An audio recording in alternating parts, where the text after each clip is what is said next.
បាទសូមជម្រាបសួរដល់បងប្អូនទាំងអស់គ្នាដែលកំពុងសិក្សានៅបឋមសិក្សាអញ្ចឹងថ្ងៃនេះគឺលោកគ្រូនឹងចែកវីដេអូថ្មីមួយទៀតហើយពាក់ព័ន្ធទៅនឹងការចូល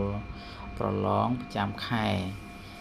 មិថុនាក្នុងប្រព័ន្ធ PLP បាទអញ្ចឹងយើងចូលមក PLP តែម្ដងបាទចែកលើនឹងមករួចមកប្រព័ន្ធវានឹងលោតបែបនេះហើយនៅពេលលោតបែបនេះហើយគឺសូមបងប្អូនបាទចុចមកលើឈ្មោះខ្លួនឯងមកចុចលើឈ្មោះខ្លួនឯងនេះមកដល់ពេលចុចមកគឺសូមបងប្អូនជ្រើសរើសមើលនៅកន្លែងនេះបាទអញ្ចឹងពីលើដល់ក្រោមហ្នឹងបងប្អូនជ្រើសរើសរកពាក្យថាតេស្តបាទនេះតេស្តអញ្ចឹងចុចលើពាក្យតេស្តហើយតមកទៀត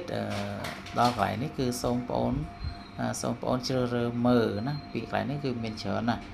បាទអញ្ចឹងវាមានច្រើនអញ្ចឹងកន្លែងនេះគឺយើងសូមជ្រើសរើសប្រឡងប្រចាំខែបាទចុចលើប្រឡងប្រចាំខែហើយតមកទៀតសូមចុចលើមុខវិជ្ជាបាទលើមុខវិជ្ជាអញ្ចឹងចុចលើមុខវិជ្ជាមកនៅផ្សេងនៃករណីយើងចង់បានប្រឡងទាំងអស់យើងមិនបាច់ចុចទេបាទអញ្ចឹងគឺថ្នាក់អញ្ចឹងថ្នាក់នេះក៏យើងជ្រើសថ្នាក់ទៀតណាបាទអញ្ចឹងកន្លែងនេះយើងជ្រើសមុខវិជ្ជាទាំងអស់មកហើយអានេះមិនបាច់កែទេអានេះថ្នាក់ឧទាហរណ៍ទៅលើបងប្អូនថ្នាក់ទីម៉ានថ្នាក់ទី5អញ្ចឹងបងប្អូនចុចលើថ្នាក់ទី5បាទតទៀតមកគឺវានឹងលោតមុខវិជ្ជាដែលត្រូវប្រឡងបាទនេះមុខវិជ្ជាត្រូវប្រឡងបាទគឺមានភាសាខ្មែរគណិតនិងវិទ្យាសាស្ត្រសិក្សាសង្គមអត់ទាន់ឃើញលោតមកទេណាអញ្ចឹងយើងធ្វើការប្រឡងទៅ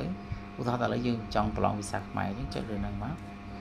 បាទរួចហើយយើងមើលនៅកន្លែងនេះគឺវាជាចំនួនរយៈពេលនេះគឺជាចំនួនសំណួរបាទចំនួនសំណួរហើយបើសិនជាបងប្អូនចង់ធ្វើការប្រឡងបងប្អូនចុចនៅកន្លែងចាប់ផ្ដើមបងចុចមកគឺបងប្អូនអាចចូលធ្វើការប្រឡងបានហើយបាទអញ្ចឹងលោកគ្រូនឹងចែករំលែកប៉ុណ្ណឹងចុះសម្រាប់បងប្អូនដែលធ្វើការប្រឡងប្រចាំខែមិថុនាអញ្ចឹងសូមជួយ share វីដេអូរបស់លោកគ្រូនេះទៅដល់មិត្តភ័ក្តិផ្សេងទៀតហើយក៏ដូចជាជួយ subscribe ឲ្យលោកគ្រូម្នាក់មួយផងបាទសូមអរគុណសូមជម្រាបលា